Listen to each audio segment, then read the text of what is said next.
ಮೈಸೂರಿನ ಉದಯಗಿರಿಯಲ್ಲಿ ನಡೆದಂತ ಗಲಭೆ ಪ್ರಕರಣಕ್ಕೆ ಸಂಬಂಧಪಟ್ಟಂತೆ ವೇಷ ಮರೆಸಿಕೊಂಡು ಆರ್ಎಸ್ಎಸ್ನವರೇ ಈ ರೀತಿಯಾಗಿ ಕೃತ್ಯ ನಡೆಸಿದ್ದಾರೆ ಅನ್ನುವಂತ ಆರೋಪ ಕೇಳಿಬಂದಿದೆ.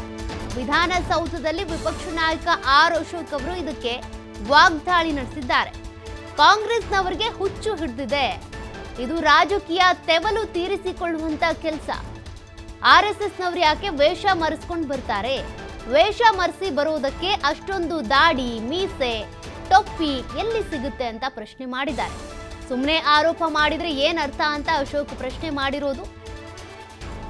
ಆರೋಪಕ್ಕೆ ಈಗ ಒಂದ್ ರೀತಿಯಾಗಿ ಪ್ರತಿದಾಳಿ ಕೊಟ್ಟಿದ್ದಾರೆ ಆರ್ ಅಶೋಕ್ ಅವರು. ಅಂದ್ರೆ ಆರ್ಎಸ್ಎಸ್ನವರೇ ಈ ರೀತಿಯಾಗಿ ವೇಷ ಮರೆಸ್ಕೊಂಡು ಬಂದು ಈ ರೀತಿ ಗಲಾಟೆ ಮಾಡಿದ್ದಾರೆ ಅನ್ನುವಂತ ಹೇಳಿಕೆಗೆ ಸಂಬಂಧಪಟ್ಟಂತೆ ತಿರುಗೇಟು ಕೊಟ್ಟಿದ್ದಾರೆ ವಿಪಕ್ಷ ನಾಯಕ ಆರ್ ಅಶೋಕ್ ಅವರು. ಆರ್ಎಸ್ಎಸ್ನವ್ರು ಯಾಕೆ ವೇಷ ಮರೆಸ್ಕೊಂಡು ಬರ್ತಾರೆ? ಆ ರೀತಿ ವೇಷ ಮರೆಸ್ಕೊಂಡು ಬರೋದಕ್ಕೆ ಅಷ್ಟೊಂದು ಉದ್ದುದ್ದ ದಾಡಿ ಇರ್ಬೋದು, ಮೀಸೆ ಟೊಪ್ಪಿ ಎಲ್ಲಿ ಸಿಗುತ್ತೆ ಅಂತ ಪ್ರಶ್ನೆ ಮಾಡಿದ್ದಾರೆ.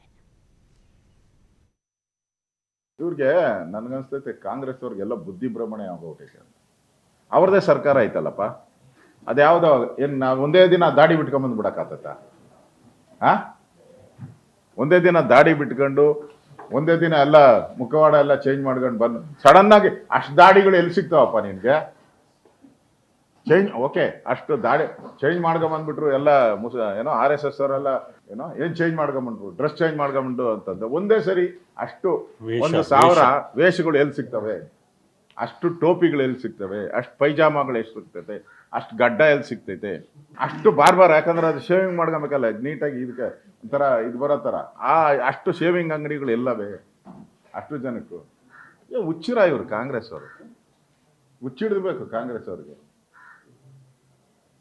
RSSಗೂ ಈ ಘಟನೆಗೆ ಏನು ಸಂಬಂಧ ಇದೆ? ಈಗ ಅರೆಸ್ಟ್ ಮಾಡಿದಾರಲ್ಲ, ಯಾರನ್ನ ಅರೆಸ್ಟ್ ಮಾಡಿದ್ದಾರೆ? ಪೊಲೀಸರು. ಹಂಗಾರೆ RSS ಅವ್ರ ಪರ ಇದಾರ ಪೊಲೀಸರು? ಮಾಡ್ಬೇಕಾಯ್ತಲ್ಲ ಅರೆಸ್ಟ್. ಹಂಗಾರೆ ಯಾರ್ಯಾರು ಬಂದಿದ್ದಾರೆ? ಈಗ CCTV ಕ್ಯಾಮ್ರಾ ಇದೆಯಲ್ಲ, ನಾವು ಟೆಕ್ನಾಲಜಿ ಯುಗದಲ್ಲಿದ್ದೀರಿ ನಾವು. ಕರ್ನಾಟಕ IT-BTಯಲ್ಲಿ ದೇಶದಲ್ಲೇ ನಂಬರ್ 1. ಈ CCTV ಕ್ಯಾಮ್ರಾದಲ್ಲಿ ಯಾವ RSS ಅವ್ರು ಬಂದವನು ತೋರ್ಸಪ್ಪ. ಕಾಂಗ್ರೆಸ್ ಅವರು ತೋರಿಸ್ಬೇಕಲ್ಲ, ಈಗ ಯಾವ ಬಂದಿದ್ದಾರೆ, ಯಾರು RSS ಅವ್ರು ಬಂದೋಗಿದ್ದಾರೆ ಅಲ್ಲಿ ತೋರಿಸ್ಬೇಕಲ್ಲ, ತೋರಿಸಿ. ಎಲ್ಲ ಕಾಣ್ತಾ ಇರೋದು ಅದೇ ದಾಡಿಗಳೇ. ಸುಮ್ಮನೆ RSS ಮೇಲೆ ಆಪಾದನೆ ಮಾಡುವಂಥದ್ದು, ರಾಜಕೀಯದ ತೆವಲು ತೀರ್ಸ್ಕೊಳಕ್ಕೋಸ್ಕರ ಮಾಡ್ತಾ ಇರೋವಂಥ ಒಂದು.